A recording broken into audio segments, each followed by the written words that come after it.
네, 강프로입니다. 현대차 보겠습니다. 자, 현대차 오늘 보합권에서 끝났습니다. 자, 오늘 시장의 움직임을 보면 시장은 상승해서 끝났습니다. 그 시장이 상승하는 구간에서 가장 큰 기여를 한 종목은 오늘 새로 상장한 현대마린솔루션이다. 그리고 2등이 KB금융입니다. 자, KB금융하면 원래 1월달과 2월달에는 현대차와 함께 밸류업 프로그램에 대한 내용이 부각이 됐었던 그런 종목이죠. 근데 이 구간에서 보면 지금은 밸류업 프로그램이 계속해서 반영을 받고 있고 시세까지 연결이 되는 건 금융주가 맞아요. 근데 현대차와 KB금융 그리고 전체적인 금융주의 움직임은 차이가 있죠. 현대차는 약간 오너의 조금 입김이 강하고 여기 금융주들 같은 경우에는 오너가 없죠. 그렇죠? 이제 주식회사의 이 기본 개념인 주주의 개념을 가지고 있는 기업입니다. 그렇기 때문에 현대차하고 여기 KB금융 그렇죠? KB금융하고의 주가가 KB금융은 다시 올라와서 여기 고가를 수렴해 있는 그런 상황인데 현대차는 고가를 수렴하지 못해 있는 물론 반등 구간이 또 나올 거예요. 나올 건데 고가를 수렴은 아직까지 못해 있는 그런 상황이다. 이런 상황이 왜 벌어지냐면 KB금융 같은 경우에는요. 아까 전에도 말씀드렸지만 오너의 개념이 아니에요. 그렇죠. 현대차는 오너의 개념을 가지고 있죠. 즉 대주주의 입장과 왜 오너니까 그렇죠. 여긴 승계도 받아야 되고 승계 절차에 대한 뭐 나한테 이로운 게 무엇일까 그런 부분이 있죠. 그러니까 대주주의 입장하고 일반 주주들의 입장하고의 차이가 있는 거예요.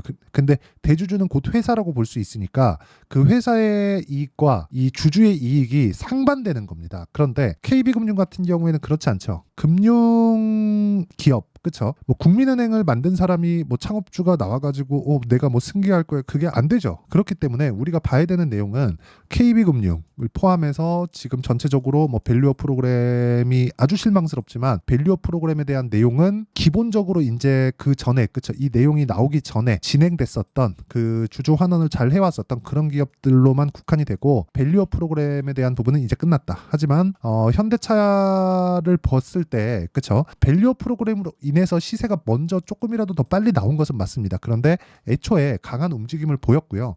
그리고 계속해서 이걸 보셔야 되는데 기아. 자, 기아 보셔야 돼요. 기아를 보면 이미 밸류업 프로그램에 대한 내용이 발표되기 전에 어떻게 됐습니까? 12월 달에 이미 신고가를 만들어 놨다는 점. 이런 부분을 감안한다면 자, 지금 현대차가 가격대를 고가에서 거의 뭐 한 3만 원, 4만 원 이 정도 가격대를 유지할 수 있는 건 실적 때문이라는 점을 제가 분명히 말씀드리고요. 그리고 앞으로 실적이 개선될 수 있는 사항들이 있습니다. 실제 북미 쪽에서의 호응도가 굉장히 높고요. 그리고 전기차, 그렇죠? 친환경차 판매량도 지속적으로 높아져 가고 있고 이쪽에 대한 부분은 사실상 시장을 선점해 가고 있다고 봐도 과언이 아닙니다. 물론 이렇게 그 플랫폼 자체가 바뀜에 따라서 그렇죠? 방식 자체가 바뀌었잖아요. 내연기관에서 이쪽으로 바뀌면서 새로운 기회를 얻었다고 보면 됩니다. 그런데 다시 뭐 내연기관으로 돌아간다. 최근에 막 그런 얘기들이 있습니다. 하이브리드 자동차를 조금 더 밀고 뭐 전기차 시대 안 오는 거 아니냐 막 이런 상황이 있던데 요즘에 그 소렌토 하이브리드 같은 거를 못 보셨는지는 잘 모르겠는데 인기가 상당합니다. 그 미국에도 마찬가지예요. 근데 뭐 그런 단계를 거쳐가는 거지 뭐 지금 진행하고 있는 뭐 이 GMP 플랫폼이 뭐 나쁘다 뭐 그런 내용은 아닙니다. 그냥 우리는 현대차 볼 때 뭐 밸류업 프로그램이나 배당이나 그런 부분보다 기본적으로 실적에 대한 증가분 그리고 그 실적에 대한 부분이 추세를 타고 가고 있다. 이 부분에 집중하는 게 중요하다고 저는 판단을 합니다. 자, 그러면 답 나왔죠. 현대차를 봤을 때는 우리가 실적에 집중을 하자. 하지만 실적에 대한 부분이 이걸 한번 보여드리겠습니다. 제가 장기 차트. 자, 기아의 실적을 보면 자, 기본적으로 이익을 보는 것보다 주당 순위 그리고 매출액을 봐야 됩니다. 볼륨을 높이는 게 주식시장에선 중요해요. 이익이 높아지는 게 더 중요한 게 아니에요? 아닙니다. 매출, 즉 볼륨이 계속해서 높아져야 돼요. 물론 이런 과정에서 뭐 약간 마진이 떨어질 수도 있고 그런 상황이 나올 수도 있습니다. 그래서 영업이익이 꺾이는 것보다 매출이 꺾였을 때는 그 시장성을 잃어간다는 내용이기 때문에 이런 부분에 집중하는 것이 좋고 그래서 이 매출액에 대한 부분 즉 전망치를 봤을 때 지금 24년도 대비해서 그쵸 거의 한 25%에서 한 30% 정도 늘어나는 게 앞으로 4개년치 올해 포함해서 4개년치의 계획입니다. 올해도 전체적으로 실적이 나온 건 아니니까. 근데 주가는 어떻죠? 계속해서 신고가 구간을 만들어가고 있다. 그리고 장기 침체를 겪어왔어요. 여기 2011년도 이후에 그쵸? 계속해서 역성장을 해왔는데 여기 보시면 아시겠지만 매출이 정체되었다. 즉 성장성이 꺾여 있었다. 하지만 전기차 시대가 왔고 이런 구간을 잘 준비해온 결과 지금의 상황을 만들었다고 보시면 됩니다. 그러면 밸류업 프로그램은 어떻게 되나요? 이게 궁금하신 분들이 있을 텐데 이것 관련해서도 제가 이야기를 드릴 텐데 더 중요한 현대차의 타점을 어떻게 잡아야 될까? 그리고 제가 현대차를 왜 보는지에 대해서 이야기를 드리겠습니다. 이건 제 매매가 어떻게 진행되는지를 보시면 명확하게 알 수 있는 내용인데 자, 재룡산업을 보시면 제가 오늘 매도를 했습니다. 매도한 결과 35% 정도 수익 내고 나왔는데 제가 항상 매매하는 과정에서 이렇게 수익을 내는 건 아니에요. 이거 실제 제 계좌에서 거래가 되고 있는 내용이고 이걸 보셔야 됩니다. 미래 가치를 반영하는 주식시장의 특성이 있습니다. 그리고 이건 선반영돼요. 가격이. 그러면 가격이 먼저 올라갔을 때 호재거리가 있다는 거예요. 자, 그러면 이걸 이렇게 보시자고요. 매집한다 장대양봉. 이게 아니라 매집, 매물소와 시세 끝. 그리고 이런 부분이 연결해서 만드는 게 추세입니다. 그렇죠? 그러면 우리는 뭘 보고 사야 돼요? 올라간다, 호재 있네. 호재가 뭐지? 찾아봐요. 그쵸? 왜? 이쪽 구간이 매집으로 우리가 인식을 하는 겁니다. 이게 틀리다고 하더라도 시세가 이렇게 나오잖아요. 그리고 다른 종목을 보더라도 그래요. DI나 그런 종목을 보더라도 올라가는 구간에서 계속해서 시세가 나옵니다. 이런 상황을 지속적으로 만들어 봐야 돼요. 물론 매매하는 과정에서 예를 들어서 그거예요. YC캠. 자, YC캠을 보면 오늘 제가 매도하고 또 샀어요. 이거 제가 분봉으로 보여드릴게요. 자, 정확하게 제가 매매한 타점을 보여드리면 매수, 매수, 매도, 매수, 하락 이렇게 나옵니다. 하지만 내가 물리더라도 그쵸? 어떻게 돼요? 강세 종목일 수 있는 상황에서 물리자. 근거가 확실해야 된다는 겁니다. 근거가 뭐냐? 전방산업, 즉 YC캠은 유리기판입니다. 유리기판의 수요가 늘어날 수 있다는 기대감이 가지고 있죠. 근데 이 기대감이 소멸될 때가 언제일까요? 뉴스가 나올 때일까요? 아니요. 실적이 나올 때입니다.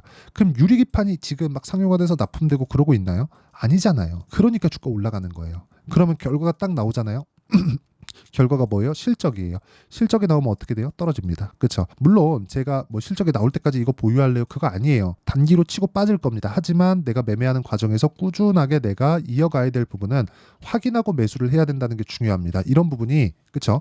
완성이 됐을 때 아까 전에 제가 뭐 재룡산업 같은 경우에도 보여드렸지만 이런 매매를 꾸준히 할 수 있다는 거고 뭐 다른 종목을 보더라도 마찬가지입니다. 뭐 자람 테크놀로지 그렇죠? 여기 자람 테크놀로지나 이런 종목을 보더라도 어때요? 올라가는 구간에서 매매를 했을 때 꾸준하게 수익 날 수 있는 그런 상황을 만들어 간다. 이게 답입니다. 그래서 내가 매매하는 과정에서 어떻게 매매해야 될지 잘 모르겠다 하시는 분들은요. 와가지고 제가 장시작 전에 다 공유를 합니다. 이렇게 그렇죠? 장시작 전에 공유하고 있으니까 와서 배우시고요. 구독과 좋아요 눌러주시고 상단에 있는 전화번호로 구독 또는 10억이라고 문자 보내주시면 제가 소통방 입장 링크를 순차적으로 공유를 해드리도록 하겠고요. 그리고 자 현대차를 포함해서 시세가 나오는 원리 그리고 이렇게 타점을 잡는 원리에 대한 부분은요. 아까 전에 말씀드렸죠. 제가 여기 현대차의 단기 보유 전략. 그렇죠? 보유 기간을 줄여야 됩니다. 현대차도 마찬가지예요. 그래서 이 내용과 함께 현대차의 실시간 타점을 제가 문자로 공유를 해드리도록 할 테니까 상단에 있는 전화번호로 현대차 자, 현대차라고 문자 보내주시면 제가 실시간 타점과 함께 단기 보유 전략을 공유해드리도록 하겠습니다. 밸류업 프로그램 관련돼서는 이제 무시하고 가셔도 됩니다. 기본적으로 현대차는 밸류업 프로그램 관련된 내용이 나오기 전부터 강세를 보이고 있었고 그런 과정에서 우리가 중요하게 봐야 될 부분은 가격이 먼저 반영하고 있다. 이 부분이 정말 중요하고요. 철저하게 체크를 해야 되는 건 타점을 언제 잡고 보유 기간을 어떻게 줄일까입니다. 자, 그러면 이 내용을 줄여서 제가 이야기를 드리면 미래 가치를 반영하는 주식시장의 특성을 내가 이해했을 때 꾸준하게 수익을 낼 수 있고 이 꾸준하게 수익 낼 수 있는 방법은 타점을 잡는 거다.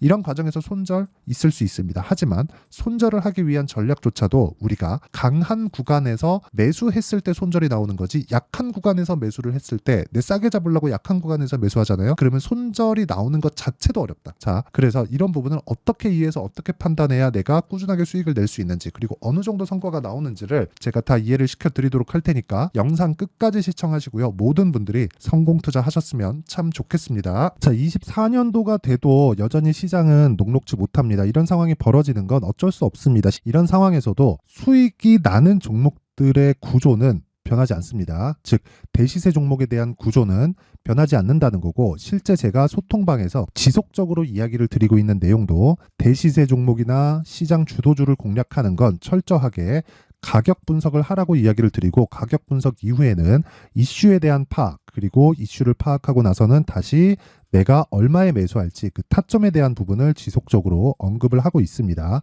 자, 근데 생각해 보세요. 1월 달에 시장이 굉장히 어려웠습니다. 어려운 상황에서의 어떤 종목들이 강했냐 보면 반도체와 그리고 바이오입니다. 자, 실제 여기 보면요.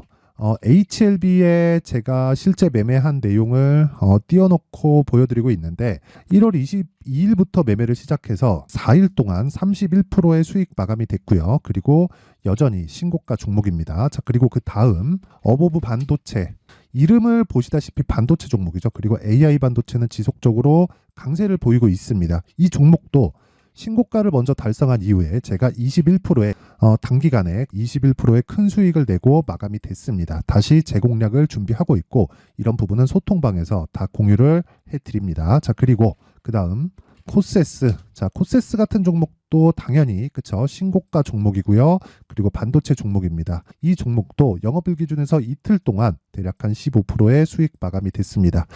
내용을 한번 보시면 어떻습니까? HLB를 포함해서 뭐 30%, 20%, 뭐 15% 이런 식의 수익이 지속적으로 발생하고 있는데 이 세 종목 모두 다 신고가 종목이고 1월 달에 시장이 약세를 보이고 있는 구간에서도 강했었던 그런 종목입니다. 특징점이 하나 있는데 그 이슈에 앞서서 가격이 먼저 반영했다는 거죠. 자, 근데 그게 기업 밸류업 프로그램이라고 하죠.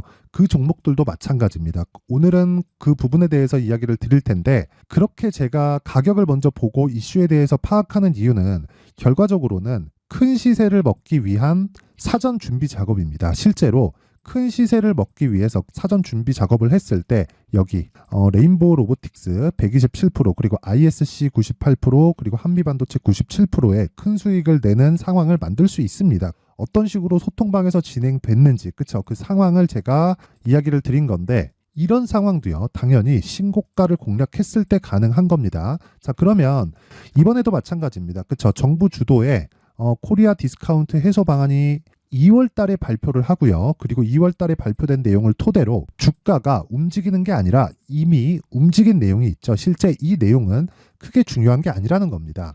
실제 움직인 내용을 보면 자, 기아차입니다. 실제로 12월 달에 신고가를 만들어 놓고 정부에서 입김을 불어 넣으니까 순식간에 기아차를 포함해서 현대차 같은 거대 기업들의 주가가 2주도 채 되지 않아서 40% 정도의 큰 시세를 냅니다. 자, 그러면 우리는 어떤 종목을 봐야 될까요? 이슈를 파악해야 되는 것도 맞지만 철저하게 가격에 맞춰서 매매를 해야 되는 게 당연히 중요합니다. 정부가 주도하는 정책 방향이 있겠죠. 그 방향에 맞춰서 우리가 종목을 찾을 필요가 있다. 자, 그러면 답이 나왔습니다. 정부가 주도하는 방향에 맞춰서 제2의 기아차를 찾는 게 지금은 중요하다. 근데 정부 정책의 방향에 맞게 가자. 그랬을 때 앞서서 제가 보여드렸었던 내용인 여기 레인보우 로보틱스 127% 그리고 ISC 98% 그리고 한미반도체 97%와 같은 수익을 낼 수 있습니다. 물론 시간에 대한 부분은 최소 2주의 시간이 필요하고요. 그리고 최장 3개월 안에 끝내야 됩니다.